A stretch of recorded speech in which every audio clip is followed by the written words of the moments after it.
ሓይሊ ኣየር ኢትዮጵያ ናብ ውሽጢ ክልል ኣየር ኤርትራ ዘሊቁ ከም ዝኣተወ ተገሊጸሎም ኣባላት ሰራዊት ትግራይ ደብዳብ ድሮን ፈጺመሎ ጽምዶ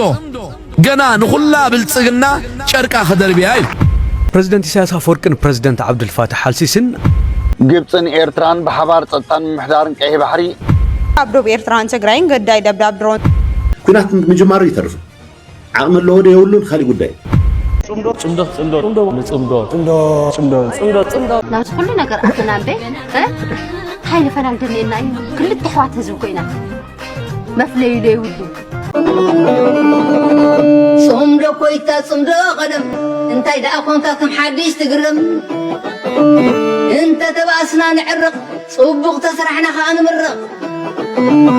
نتزس قرنا تريد سقم قلت كونكاس كم حدا قلصن سلام تازي ناي بيني كي مسلكاتكم ناي بركت بركت بركت بركت بركت بركت ولا سب سلام تاي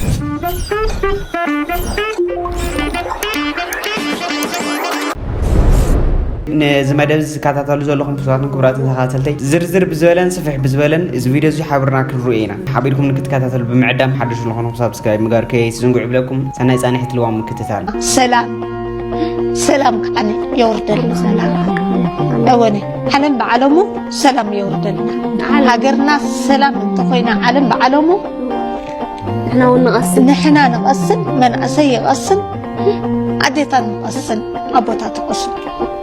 እግዚአብሔር አምላክ በዓለም ምሕረት ወርደል አባ ኻይል እንዲዩ አባይ ሞይ ትዲዩ ይብለን ወጽያየ የዘወ ወጽያየ በይ ወጽያጋየ በይ ወጽያየ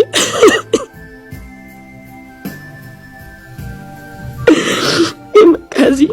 يربش عنك أبايا بالليدي أبايا الليدي ولني هذه أيرترا وين حواتي كله أتعالج اللي أحاوب بطاتو كنت أرحم ما سكاي وراها جدالو اللي بحال حاوب قلو تولد مدينة وراها جدالو محارة وراها جدالو نفسي محارة مزون بهواتي اللو بتي ولا بتي أمريكا ونودحوا تسويات أبرها جدال البحلل زيهم تعابيركم كلهم توارع شجرني كاتكوز أبي ليدي أبي تزهد زين كذا ليسي مهونكم من عادة أسلم ربشني لو عليهم كسهنة سلسلكم بحاجة خمسين زبالة قد ما نوسخ بزخر صري تاي خمسة الحسوية أتعالج اللي إيرتراويان حواتي كلهم أتعالج اللي إيرتراويان قداي كوني ولي كله بحبشة ناي مودة قبلك أنا أخلنا أنت زبالكايو الشحن حمش ميتين دو قال ما لازم موت النبر التجارب زبالكايو زحنا في جزء تقاتي منا يوم كاب حجيني نوجين لبي مناينا تقرأ وايسي بلك لنا فينجح مثلا قالنا حونا يبلك لنا فينجح مثلا قالنا حونا بلك لنا أب تقرأ إذا لا عدنا الديات مثلا أب تقرأ زلوا أبو نبويز مثل أنا يحواتنا نبأسي يبلنا قليبنا خب حجيني له كما يجرنا حيلنا نتنكر كما يجرنا بكا أنتو قد يصيدوا العج نتصر بكا أنا هنا خازا سوينا تقرينيا قدو في تباسو قدو في إيرتروان تقرينيا تباسو أب مسلم رايوهم أب زخوري تسنيم أب قالوا قد قاد يمتصنحهم أب قالوا قد قاد بزعبا هايمانة تنسل على أب قالوا يمتصنحهم دي أب عقوبي مثلني كم زي أب عقوب أب قال يمتصنحوا دي كم زي بحنسا سلازم العو عود يمتصنحوا غينهم بحنسا يتسو إيرترا وخن تاخن كا ديتنقح تاخن كا تقرينيا ديتنقح نحنا كو بلوه ما يكنا ندبلنا بلوه تفلقوه ما يكنا نقعو نقعد درلبو مسحو غايت بأس مريت إيرترا نابز خدو يبلون مريت إيرترا نابز خدو يبلون أبوتاتنا قولو قدفوسو السخات راي ترادا دا قدم سينا ندبلنا أب جيزي ملس تقارو بتعمك أسينو من يرميم أب جيزي ملس تقارو ولا مسلم قصينا من نبر نيرمين ملس مسكدم عاب مسمسن هلو بقى عقلهم صيبهم اب غزي اسياس دما تذكر لا معلت مصيا اسياس تذكر لا معلتي حتى معلت مصيا اسياس تذكر لا معلتي حتى معلت مصيا شعوبا وجغان حق خنيركا قلوت لهم تاي معبس كل غزي دلونتك عراغاغص هذيك اللي كاتلهم تغاري يكونوا ارتراويان يكونوا ارحال يكونوا او زغ ساعات بتاع مخبين اللي بعد ساعات مانينا شو قال بقالات كجلص لي خل نجر مالتي حد وطات وزغ ساعات بطعم عوي فتناينه بطعم مالتينا ايوخم بقى تسفاك يتقرصوا جغانو خنو مور لنا بطعمي تغارون ارتران بمولهم كتنكراتات خنو او تفلي عادتات ارسدت لهم خنو او شي عدل لهم خنو كلهم ببوغانهم تحلفوا لهم فتنا كل تصبقينا كتطنكو يدلي احنا عندنا لا اخاتم بطعم عوي تسفانينا او زغز درجه لوصحنا الى بناخاتم حجز بناخاتم تسفا بناخاتم دغفي ناغا نقول احنا قبل حشي درجه قبل حشي بوتا لك نصح حجزكم دغافهم اي فلينا بطعم تنكي كليدلي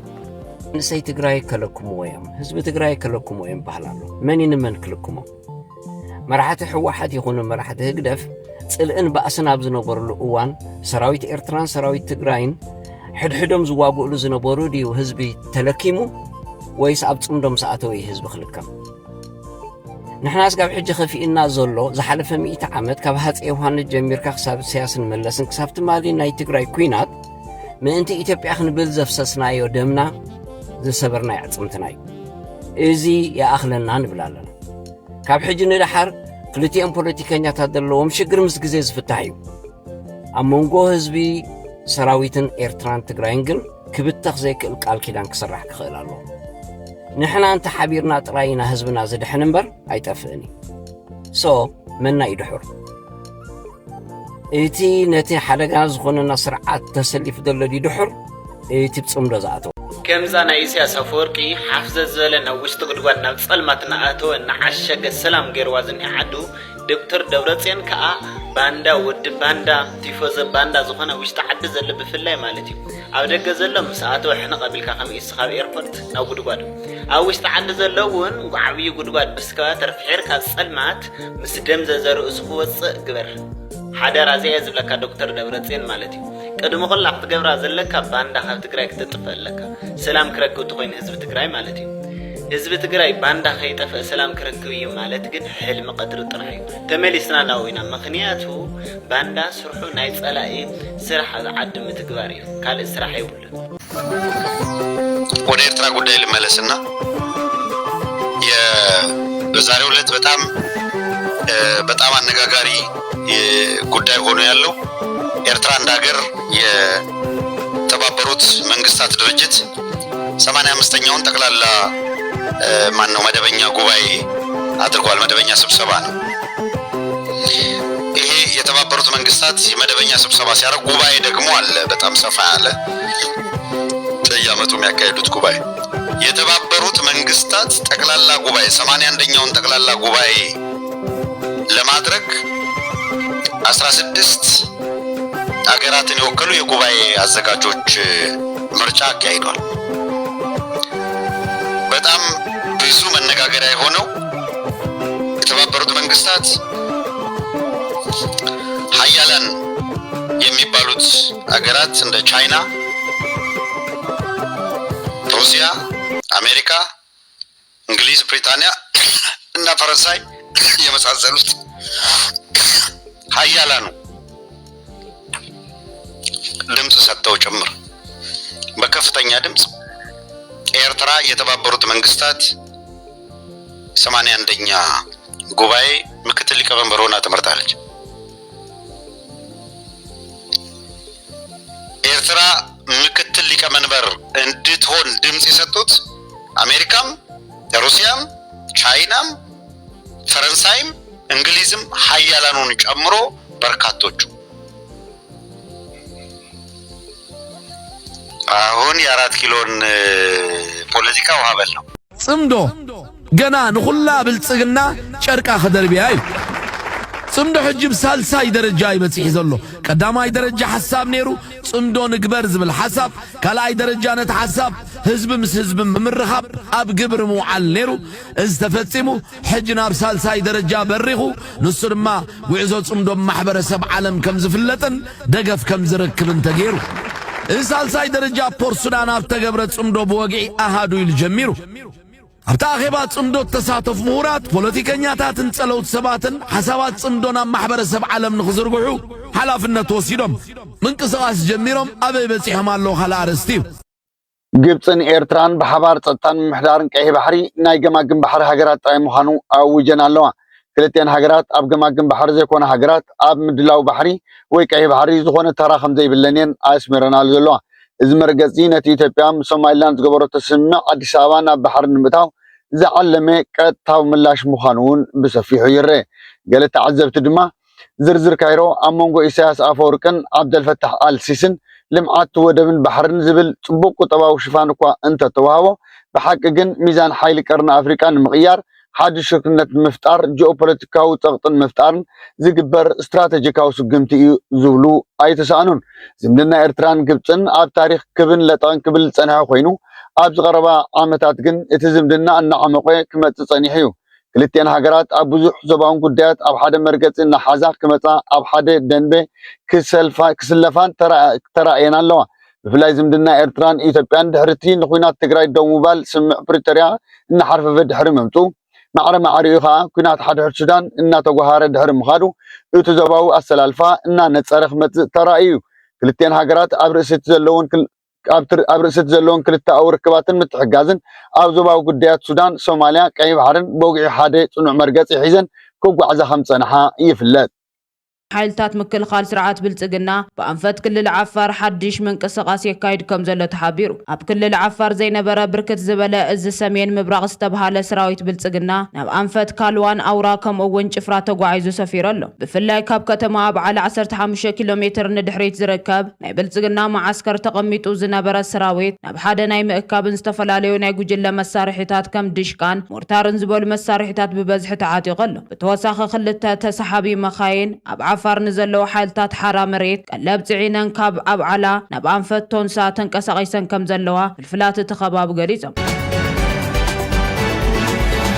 ዋጽኦና ብጽንዓትን ሓድነትን ምቅላስ ጥራሕ እዩ ክብል ሕወሓት መግለጺ ኣውፅኡ ስርዓት ብልጽግና ንኹሎም ኣማራጽታት ሰላም ዓጽዩ ህዝቢ ትግራይ ካብ ገጽ ምድረ ንምጥፋእ ዓሊሞ ኩሉ መለክዕ ግፍዕን በደልን ይፍጽም ኣሎ እዚ ንትግራዋይ መንነት ገበን እዩ ኢሉ ሰይሞ ካብ ሕልና ሰባት ንምጥፋእ ብዕላ ኣውጁ ዝተበገሰ ኣረሜናዊ ስርዓት ህዝብና ብዘይ ኣፈላላይ ዕድመን ጾታን ጨፍጪፉ ከተማታትናን ቁሸታትናን በኣድማሚ ተዓንዩ ኣብያተ እምነትናን ታሪኻዊ ቦታታትናን ኣራኺሱ ኣሓትና ደፊሩ ህዝብና ካብ መረበቱ ኣፈናቂሉ ብሓፈሻ ኩሉ መለክዕ ጆኖሳይድ ፈጺሙ እዩ ይብል መግለጺ ሕወሓት እንትቕጽል እውን ዋላ እኳ ባህግን ትልምን ስርዓት ብልጽግና ህዝብና ከም ህዝቢ ኣብ ሓፂር እዋን ምጽናትን ተነበረ ህዝቢ ትግራይ ተወዲቡ ሳላ ዝተቃለሰ ካብ ሙሉእ ጽንተት ዓርሱ ኣድሒኑ ስምምዕ ፕሪቶሪያ እውን ክፍረም ገይሩ እዩ እንተኾነ ግን እዚ ንዓለም ለኻዊ ሕግን ሰብኣውነትን ዘይግዛእ ስርዓት ነቲ ዝፈረሞ ስምምዕ ብምፍራስ ዝጀመሮ ጆኖሳይድ ኣጠናኺሩ ክቕጽል ፀኒሕን ኣሎን ከምቲ እናገለጽናዮ ዝጸናሕና 400 ሚእታዊ መሬት ትግራይ ብወረርቲ ተታሒዙ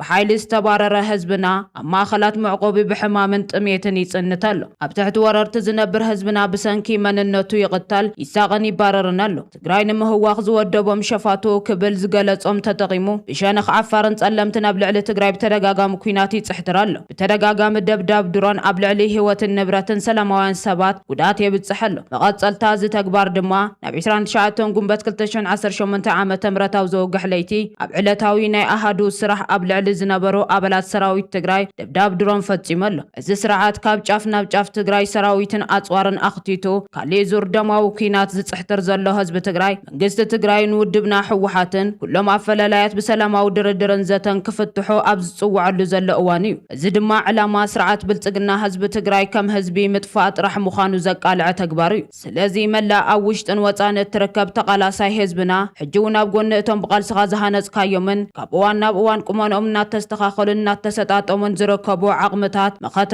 ዓሲልካ ሃለዋትካን ሉዓላውነትካን ክትውሕዝ ክትረባረብ ይግባእ ጸላእትና ብጽንዓት ተቓሊስካ ካብ ምዕዋት ወጻኢ ካልእ ኣማራጺ ይህቡናን ፍትሓዊ ቃልስና ብዓወት ከም ዝዛዘምን ከም እንስዕሮምን ድማ ኣይንጠራጠርን ይብል መግለጺ ሕወሓት ሕዚ ናብ ዝበጽሕና ሰበር ዜና ክንሰግር ከለና ድማ ሓይሊ ኣየር ኢትዮጵያ ናብ ውሽጢ ኤርትራ ዘሊቑ ከም ዝኣተወ ተሓቢሩ ንዝሓለፈ ሓደ ሰሙን ኣብ ልዕሊ ሓይልታት ሰራዊት ምክልኻል ትግራይ ደሃሳስን መጥቃዕትን ከካይድ ጸንሐ ሓይሊ ኣየር ኢትዮጵያ ሕዚ ድማ ካብ ውሽጢ ሉዓላዊ ግዝኣት ኢትዮጵያ ናብ ኤርትራ ሰጊሩ ከም ዝኣተወ ተገሊጹሉ ፕሬዚደንት ኢሳያስ አፈወርቂ ናብ ግብጽ ንዝሓለፉ 3 መዓልታት ናይ ስራሕ ምብጻሕ ንምክያድ ካይሮ ምስ ምጋሾም ተተሓይዙ ኢትዮጵያ ንኽእል ኣየር ኤርትራ ብምጥሓስ ድሮናታ ከም ዘዋፈረት እዮም ተንታኒ ሰላምን ጸጥታን ቀርኒ ኣፍሪካ ፓኪስታናዊ ሳጂድ ናዲም ዝገልጽ ሰራዊት ኢትዮጵያ ኣብ ልዕሊ ሰራዊት ምክልኻል ትግራይ ሰሜን ምዕራብ ከባቢ ሸራሮ ዝሓለፈ ሶኒ ድማ ኣብ ደቡብ ምዕራብ ትግራይ ሸሪሪና መጥቃዕቲ ድሮን ምፍጻሙ እቲ ጸብጻብ ወሲኹ ኣመላኺቱሉ ወገን ክልል ቤንሻንጉል ጉሙዝ ድማ ብሽም ሓይልታት RSF መጥቃዕቲ ድሮናት ተፈጺሞም ይብል እቲ ጸብጻብ እቲ ድሕራዋይ ደሃሳስ ድሮን ኢትዮጵያ ኣብ ልዕሊ ክልል ኣየር ኤርትራ ድማ ኢትዮጵያ ብዝወነነቶም ቴክኖሎጂታት ኣቢላ ንኹናት ዝዕድሙ ምንቅስቓሳት ተካይድ ከም ዘላ ዘመላኽት ምዃኑ እቲ ተንታኒ ፖለቲካ ክኸስስ ተራይሉ ኢትዮጵያ ንመንግስቲ ኤርትራ ኣብ ውሽጢ ኢትዮጵያ ንዝንቀሳቐሱ ሓይልታት ትድግፍ እያ ብዝብል ብተደጋጋሚ ዝኸስስ እንትኸውን ብተመሳሳሊ እውን በሪ ባሕሪ ዝብል ጉዳይ ተታሒዙ ኣዲስ ኣበባን ኣስመራን ኣብ ከቢድ ውጥጥ ከም ዝኣተዋ እዩ ተንታኒ ሰላምን ጸጥታን ቀርኒ ኣፍሪካ ዝኾነ ፓኪስታናዊ ሳጂድ ናዲም ዝገልጽ መንግስቲ ኢትዮጵያ ንክልል ኣየር ኤርትራ ብምጥሓስ ዘካየዶ ናይ ድሮናት ደሃሳሳት ነቲ ኣብ መንጎ ክልቲኦም ሃገራት ዝነበረ ወጥሪ ሰማይ ክዓርግ ካብ ሓሊፉን ናብ ኩናት ንከምርሕ ባይታ ክፈጥር ከም ዝኽእል ወሲኹ ጠቒሱሎም ሕጂኻ ሕፍር ከይበሎ ታሪኻውያን ጠላትና እናብሎ ይጽውዕና ኣለዉ ኣፋና ብሮድካስት ተመሓላሊፉ ዝርከብ ዘሎ መልእኽቲ ንጽምበ ዝምልከት ሕፅር ዝበለት ቪድዮ እናባኹም ከብላ አጎትና ራስን በማዳን አይነት ሁኔታ ምንም አይነት ከህዝብ ጥቅም ጋር ግንኙነት የሌለው አይነት አጀንዳ ውስጥ መዘፈቃቸው ህገወጥ እንቅስቃሴ ላይ መዘፈቃቸው ነው እንደ አንድ ከራሳቸው እንኳን አፈንግጠው ከወጡ አካላት ጭምር የሚነሱ ያሁኑ ግን ትንሽ ለየት የሚያደርገው ምናልባት ይቅርታ አቋረጥኩ ሽብረት በሳት እየተጫወተ ነው ይሄ ኃይል አሁን ብዙ ቀስ መስመሮችን አልፎ ሄዶ አሁን ግን መታለፍ የማይገባቸው ቀይ መስመሮችን እያለፈ ነው ምክንያቱም የኢትዮጵያ ታሪካዊ ጠላቶችን እንደ ማግኔት እየሰበሰበ ነው ያለው ጥፋት ባለበት ቦታዎች ሁሉ ይሄ ኃይል እነዛን ጥፋቶች ሁሉ ሲሰበስብ ነበር አሁን ከምርጫው ጋር በተገናኘ እንኳን ብናይ ባለፈው ፊልድ ማርሻል ብርሃኑ ሲናገሩ እንደነበረው እዚህ ሰሜን ወሎ አካባቢ ሲያደርግ የነበረው እንቅስቃሴ እናቀለን ምርጫውን ለማደናቀፍ በሚል ማለት ነው አሁን ደግሞ ከግብጽና ከኤርትራ በላይ የኢትዮጵያ ታሪካዊ ጠላቶች አሉ እነሱ ነው እየጎተተ እየመጣ ያለው አንድ ሁለተኛ ነገር ደግሞ ሱዳን ያለችበትን ሁኔታ እናቀለን በአጠቃላይ ጽምዶ በሚል የተጣመሩት ኃይሎች ሱዳንን ኢትዮጵያ ውስጥ መድገም ነው የሚፈልጉት ወይም ደግሞ ኢትዮጵያን እንደ ሱዳን ማድረግ ነው የሚፈልጉት ደካማ ማዕከላዊ መንግስት ይኖራል ማንንም የሚጫወትበት ሀገር ማድረግ ነው የሚፈልጉት ይሄ ኃይል ደግሞ ለዛ ግብአት እየሆነ ለዛ ማገዶ እየሆነ ለዛ ፊውል እየሆነ ያለበት ደረጃ ላይ ነው የሚገኝ እዚህ ላይ ነው ምናልባት ታነሳልኝ እሱ ፈረስ ነው ለሌሎች የውጭ ኃይሎች ይጋለባል ሌሎች ደግሞ ፈረሶችን ይፈልጋል እሱ መጋለም ይፈልጋቸው በአገር ውስጥ ያሉ ታጣቂ ቡድኖችን ለምንድን ነው እነዚህ ሐሳቦች አንደኛ ሚዛመዱ ናቸው ወይ ዝምድና አለው ወይ እሱ የውጭ ጋላቢዎች አሉት እንግዲህ ለሻዕቢያ እንደሚገብር በግልጽ በአደባባይ ተናግሯል በተለያዩ ሁኔታዎች የግብጽ መንግስት ከሻዕቢያ ጎን መሆኑን አረጋግጧል እሱ ደግሞ ሌሎች የሚጋልባቸው ፈረስ ሆኖ ሌሎች ፈረሶችን ደግሞ ይጋልባል እነዚህ ቡድኖች ምናልባት ለመጋለብ ትከሻቸውን ስጡ የሚባሉት ኃይሎች ያውቁታሉ ይሄንን ተረርተው ወይ እነዚህ ህልሞች ሲታረቃሉ በፍጹም እንዲታረቁ የሚችሉ አይደሉም እነማን ናቸው ካለን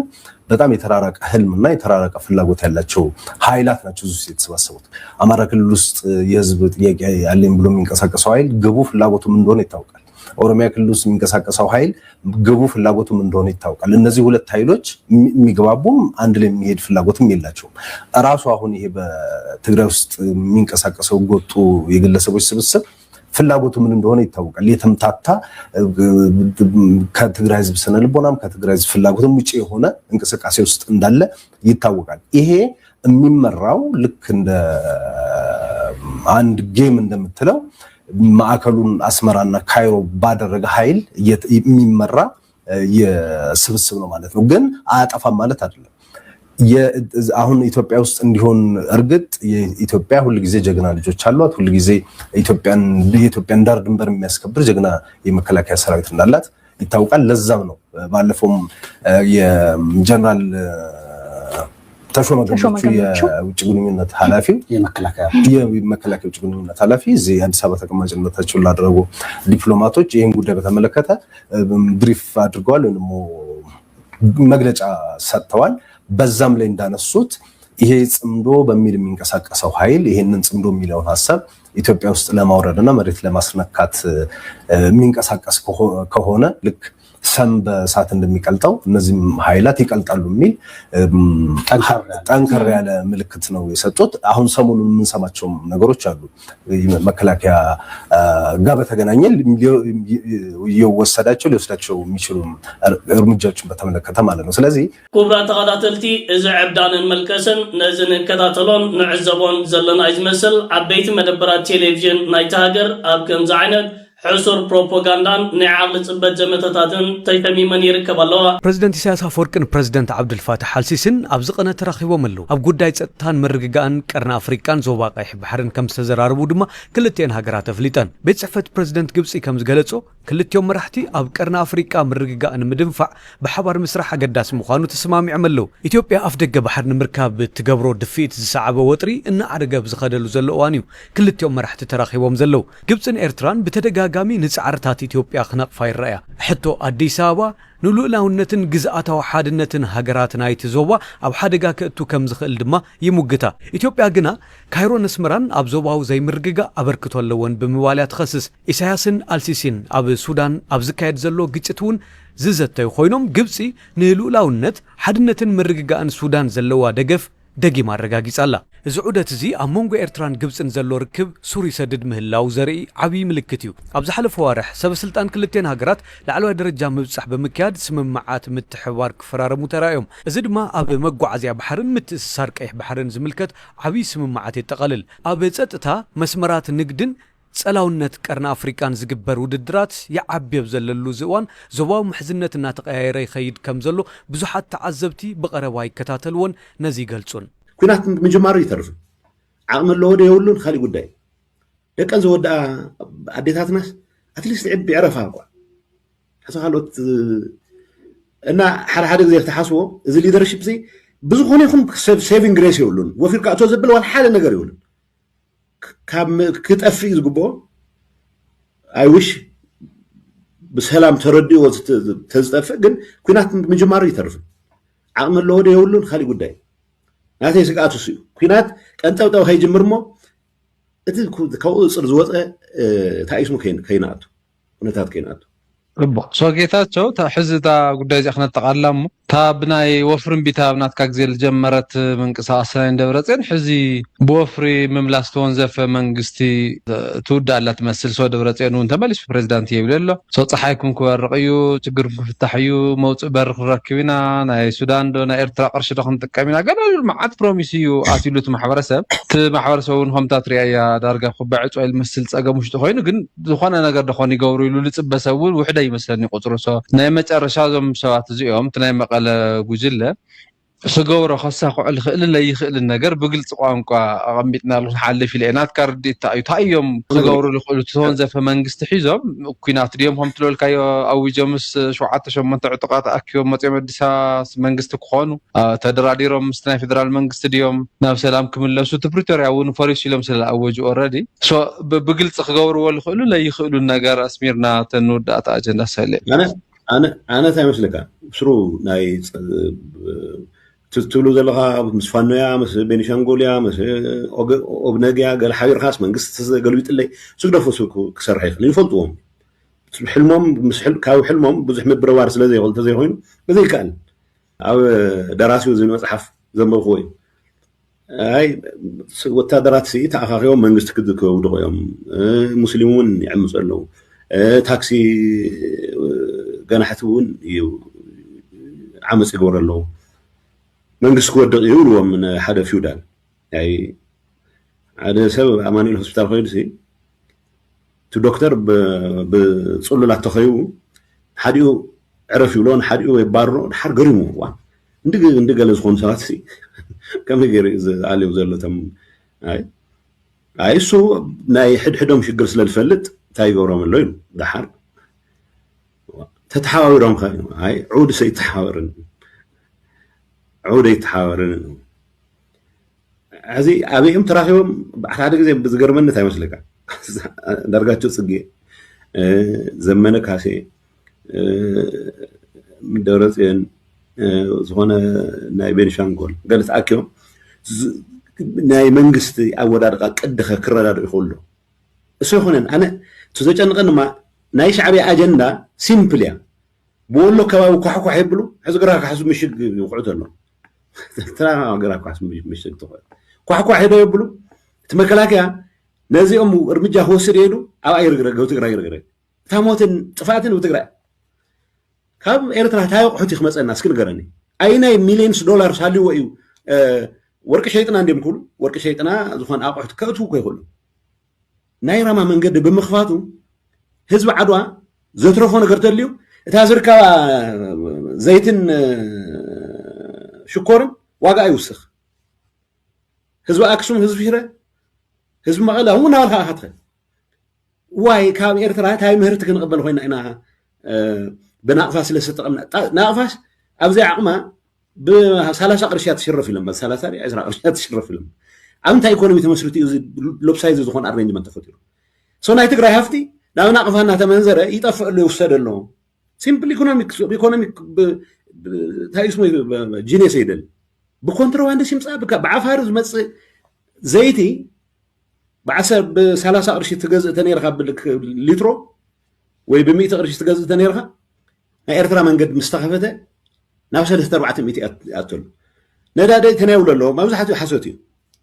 ነዳዲ ከተታ ኤርትራ ባዕላ ነዳዲ ክትእቱ ትኽእለዋ ካበይ ዝመፅእ ሃብቲ ዘይብሉ ሶ ከምፅዎ ዝኽእሉ ባይዘወይ ኢሳያስ ብጣዕሚ ብሱል እዩ ንሰርቫይቫሉ ክብል እዞም ሰባት እዚኦም ክርግሮ ግልእ ዝደሊ እምበር ናብ ምዕራብ ገፅ ትዎ ብስሩ ትውር ከይትብልዋ ኮይኖም ክዕድሙ ነቲ መከላከያ ናብ ባርካ ከምፅዎ እዮም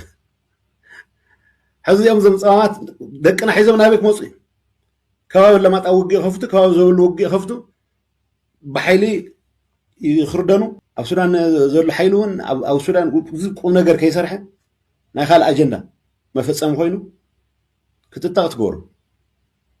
ሶ ጽምዶዬ ገለገለ ዝባል ደስበር ዋና ዝደልዮ ነገር አድገድድና ናብ ድርድር ክኖም ጻይና ዝብል ንስልጣን ክብል ክደራደርና እዩ ዝብል ناتي سقات أي درادر أنت اليوم تعم خونو كم تزول قاي كم إني قمارتنا عاوزها قات أمزي أسر وعتي جوكر كويس حني خلمه مكر إلي مكرل تونزة في منقستيه قال زبال ذروي لنا أو على حمشت عمد كي حلف لنا مرضى غير ناس شدشت عمد شو عت عمد تدور منطقة أي زي تطعم هلا سلست عمد سلز نورا كتكمل لنا كم زبال اللي بسرعة أو ناي بوليتيكا ليكسيكان زي نورو نورا ماتن قبرتات قويم نفسهم مزيب تقرأي زحشة مريحنا تدرليا